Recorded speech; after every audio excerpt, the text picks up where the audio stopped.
जिस तरह ख़वातीन मर्दों के बगैर अधूरी हैं, इसी तरह मर्द ख़वातीन के बिना नामुकम्मल है। बाप की आंखों की ठंडक हैं ये बेटियां, भाई को प्यार का एहसास दिलाती हैं ये बहनें। शौहर की मोहब्बत है उसकी शरीके हयात, बेटे के दिल की धड़कन है उसकी माँ। जब मर्द व ख़वातीन एक दूसरे के लिए लाज़िम व मलज़ूम हैं, तो फिर ये लड़ाई क्यों?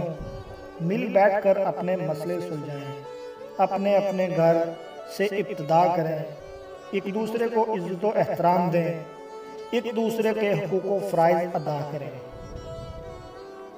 किसी ने पूछा माँ कौन है? समंदर ने कहा माँ एक हस्ती है जो अपनी औलाद और उसके लाखों राज दिल की गहराई में छुपा लेती है। बादलों ने कहा माँ एक ऐसी धुनक है जिसमें हर रंग नजर आता है।